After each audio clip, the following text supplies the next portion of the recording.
So we can get right to Donald Trump, his first extensive post-debate national interview in prime time. There are two daily tracking polls out today. The Los Angeles Times has Trump up by 4 percentage points. Reuters has Clinton up by 4. More after-debate scientific polling is due shortly. Internet polling, not scientific. More than 80 million people watched the debate in the USA alone, and joining us now from Wisconsin is Donald Trump.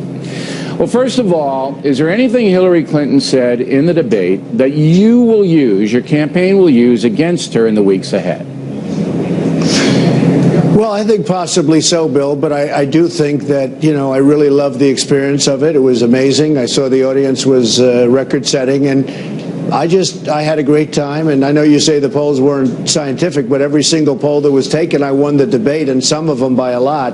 And Google just came out with the first real poll, and it was a big one, and I'm up by 2 or 3 points, so that was pretty good. All right, well, we'll see. They'll stream in the scientific polls. But what I was getting at, though, is something that Hillary Clinton said during the 90 minutes that has stuck in your mind. It's something that, you know what, we're going to use that. We're going to come after her on that. Anything like that? I think there is, and I'll tell you what really happened during the debate that was very interesting to me. I saw when she's talking about what she's going to do and how she's going to do it and all of this, I realized she's been doing this for 26 to 30 years, and nothing ever gets done. Even when she went to the United States Senate representing New York, she said she was going to bring jobs back to New York, and it was a disaster. Upstate New York is a total disaster. But as she was talking about the various things, and I started to say, wait a minute, Hillary, you've been there for 26 years, and you haven't done it. Why all of a sudden are you going to do it? You're not going to do it. It's just you're going to get votes, and then after the votes, it's going to be see you later. I'll see you in 4 years or whatever. But that hit me during the debate, I think, more than any other time. Okay. Whether it's health care or child care or any of the things that she talks about, Bill, it's not going to happen, okay? It's just not going to happen. Now, these people talk. I mean, her in particular, she talks and nothing gets done unless it's for her or her donors. When she was Senator of New York, you were friendly with her, though. She and her husband went to your wedding. We look back, you weren't real critical of Hillary Clinton at the time. Did you think she was doing a good job back then? Bill, I was a businessman. I was all over the world. I was doing great. And frankly, I got along with all politicians. It was my job to get along with politicians. I didn't go around criticizing very many of them, almost none of them. Because when you're a businessman, you have to get along with the politicians, both Democrats and I get along with everybody. But in your secret mind, I get along with the Republicans. In your secret mind, did you go, she's screwing up, she's not doing anything back then when she was senator? Well, I didn't focus on it. Like, today I focus on this. I don't even think about my business. I built a great company, a phenomenal company. I don't even think about it. The kids are running it with executives.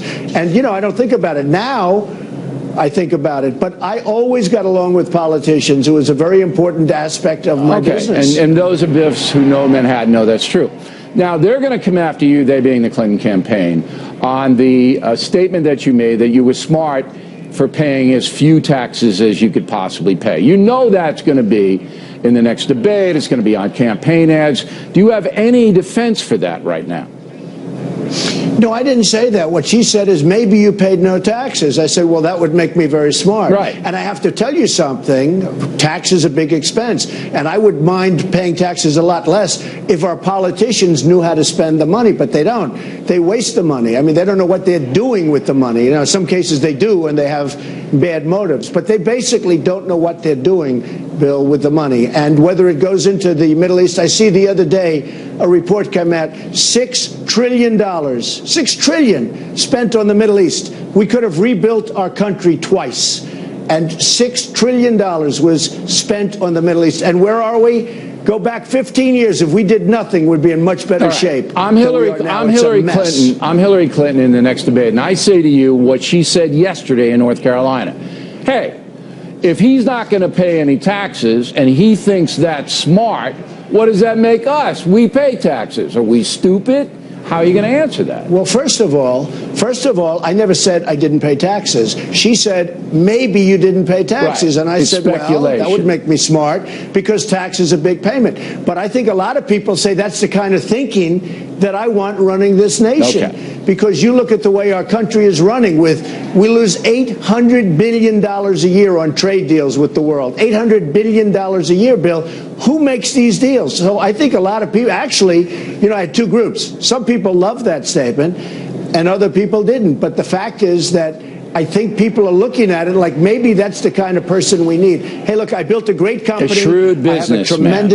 I have a tremendous, I have a tremendous record. I got some more questions. And to be honest with you, but I think that's the kind of thinking we need in our country. Okay. Now, the other avenue they're going to come after you is the women card, all right? And they're going to say that you're a mean guy and you don't respect women. Do you have anything further to say on this Miss Universe thing? No, not much. I mean, look, I hardly know this person. This is a person 20 years ago. She wasn't a successful, I sold the Miss Universe contest at for a tremendous price about, 6 months ago. Worked out great. So I don't have anything to do with it anymore, but I really enjoyed it when I had it. But this is a person, Bill, that was the first one under my ownership. She did not do well. She had a lot of difficulties. And, they wanted to fire her. The company itself wanted to fire her. I saved her job. I'll bet you if you put up and added up all the time I spoke to her, it was probably less than 5 minutes. I mean, I had nothing to do with this person, but they wanted to fire her. I saved her job because I said that's going to be ruinous. And I've done that with a number of the young ladies where I saved their job, but the staff itself. And you know what happened? Look what I get out of it. I get nothing. So a lot of things are coming out about her. I'm not going to say anything. I couldn't care less. But it's somebody I don't know certainly very well. I saved her job because they wanted to fire her for putting on so much weight. And it is a beauty contest. Say what you want, Bill. They know what they're getting into. It's a beauty contest. And I said, don't do that. Let her try and lose the weight. Can you imagine I end up in a position like this? So that's the way it is. I really just don't know her. Do you think that was a cheap shot by Secretary Clinton to bring that up? Well, I think it was, and now a lot of things are coming out that I wasn't aware of, like they say that she threatened the life of a judge, and they got involved in all sorts of problems, and some reports just came out 20 minutes ago about her. And, if that turns out to be true, a lot of the things that are turning out to be perhaps true, I think it's going to make Hillary look extremely bad. But again, I helped somebody, and this is what you get for helping somebody, but I just don't know her. Okay. Do you believe that you have to do better among women, American women, to win the election, or do you believe you have enough support now? Well, I think I'm doing well, and I have been doing well especially with married women. You saw the numbers. They went way up. The Google just came out, and it has me. It was the first big post-debate poll, and we're doing very well. And I think we're doing very well with married women. Now, don't forget, Hillary has spent over $200 million on ads against me. Many of those ads are false. They're vicious and they're false, and they are vicious, believe me. And with all of that, I guess I'm leading. Would you say I'm leading, or I don't know. I'll know better on Friday if you're ahead or not. So we're just we're data people here. Now I'm going to hold you over. Bill, this is a lot. Understand, hey Bill, $200 million and more has been spent on me. I understand. And I'm spending very little. We're going to spend some good money, but and by the way, those ads are largely false. There's so many inaccuracies in those ads. It's really now, sit tight. A terrible thing. Sit tight in Wisconsin. This is a live situation. We're going to have more with Mr. Trump in a moment. And we're going to ask him to join us from Wisconsin, where he's about to go on stage for a big rally. Now, I'm asking you to grade Lester Holt, the debate moderator. A is best, F is worst. You say? Well, when I first did it, I thought he was fine. I wasn't thinking about it. But when I reviewed it and when I saw all the commentary, because a lot of people thought he was terrible, and I looked at all of the commentary, I realized he was much, much tougher on me than he was on Hillary. It was like a day and night. I thought he was okay. Look, I said good things right after the show. But after reviewing it and after seeing the way he badgered, and even the questions I got, the first half of the show was great. And then he started, he hits me with the birther question, of course. and he likes to correct things where I happen to be right, like we talked about stop and frisk, and he was 100% wrong. But in the meantime, I had to go and prove the point, and it turned out that I was right. I think that, to be honest with you, I think that he was fine. But I would also say, in reviewing it, I was disappointed in him. Hillary Clinton with the gold standard. Yeah, Hillary Clinton on the gold standard. He didn't go after her, even though she was wrong. A C. Okay. He interrupted you 41 times and interrupted Hillary Clinton 7 times. I think he did. That's more than I interrupt you, by the way. That's more than I do. He was worse than you. Yeah, I agree. And really, that's bad. All right, now I'm going to flip around. If you get elected, one of the things that you're going to have to do to make America great again is restore respect for the country, both overseas and here in America. You would agree with that, correct?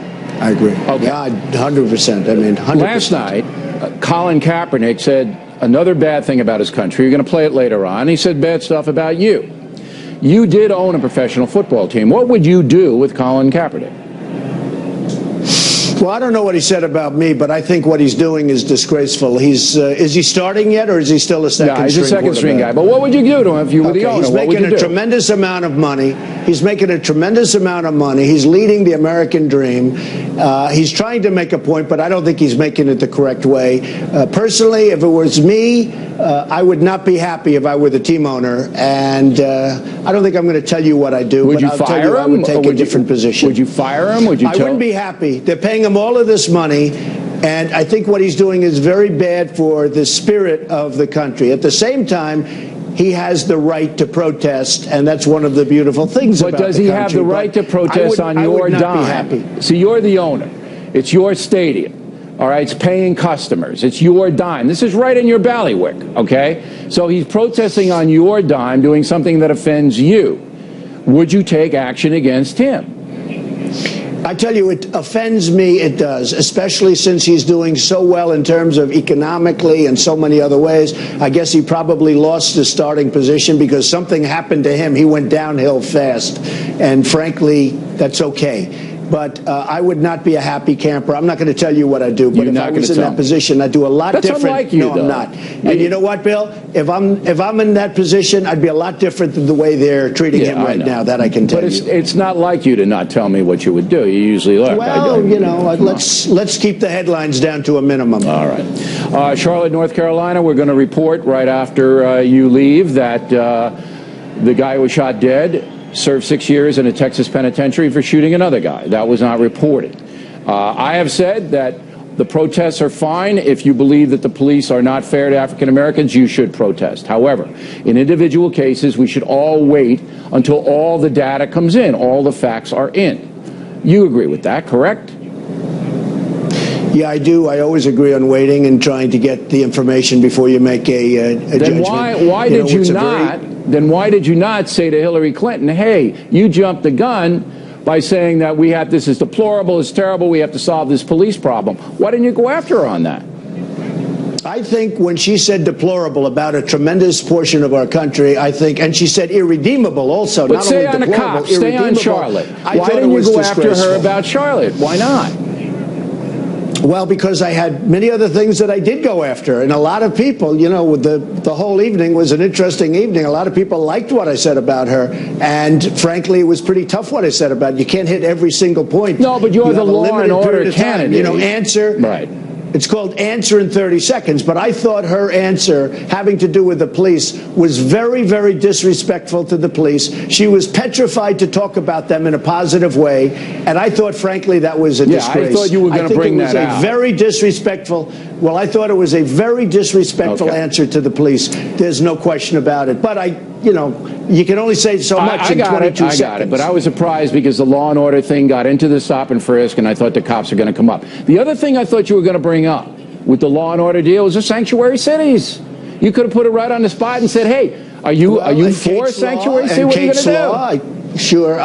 We have to get rid of sanctuary cities. The sanctuary is for the criminals, and it's horrible what's going on with sanctuary cities. And if I'm elected, we will not be funding sanctuary cities. That I can tell you right now. But you're right. She's totally in favor of sanctuary cities. She's in favor of having thousands and thousands of people come in from the Middle East that we have no idea for the most part who they are. And you can't really vet them properly. What she's doing is, and what she's saying, 550% more. Yeah, I know. Than We Obama. got that stat. But And anyway, you got that's two not more acceptable. shots, and she's got two more shots at you. And we always appreciate you coming on. We know you're busy going out to your rally right now, and to make time for us is very nice of you to do it. Thank you very much. Thank you very much.